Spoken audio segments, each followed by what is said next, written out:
एक बार की बात है, एक छोटे से गांव में एक साधु रहते थे। वे बहुत ही निष्काम और भगवान में श्रद्धालु थे।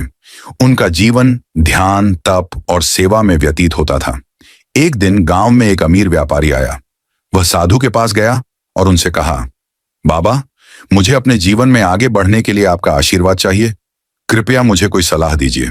साधु ने ध्यान से उसकी बात सुनी और फिर कहा, बेटा, जब तक तुम अपने मन की शुद्धता और ईमानदारी से काम करोगे, तब तक तुम्हारी सफलता कभी टूटेगी नहीं। धन का सच्चा मालिक भगवान है और उनका आशीर्वाद हमेशा तुम्हारे साथ रहेगा।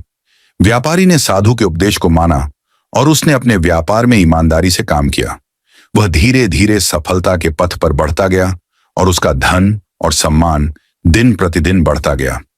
इस कहानी से हमें यह सीख मिलती है कि श्रद्धा, ईमानदारी और निस्वार्थ सेवा के माध्यम से ही हम अपने जीवन में सफलता प्राप्त कर सकते हैं। साधु ने अपने अनुभव से व्यापारी को उसके सही मार्ग पर चलने के लिए प्रेरित किया और उसे सही दिशा दिखाई। साधु की कहानी बहुत सुनी जाती है। यह कहानी विभिन्न रूपों में लोगों के बीच सुनाई जाती है, लेकिन एक सामान्य प्रसंग सुनाते हैं। एक बार की बात है, एक गांव में एक साधु रहता था। वह बहुत ही निष्काम और भगवान में श्रद्धालु था। उसका दिन योग्यता से भरा हुआ था। वह सभी लोगों की सहायता में हमेशा तैयार रहता था। लोग उसके पास आकर अपनी समस्याओं को साझा करते थे और उसे सलाह लेते थे। एक दिन गांव में एक बड़ा संकट आ गया। एक अत्यंत असहाय व्यक्ति ने साधु से कहा, बाबा, मेरा जीवन बहुत दुखद हो गया है।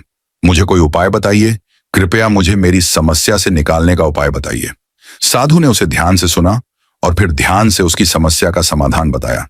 वह उसे भगवान की प्रार्थना करने के लिए प्रेरित किया और उसे बताया कि धैर्य रखने से सभी समस्याओं का समाधान हो सकता है।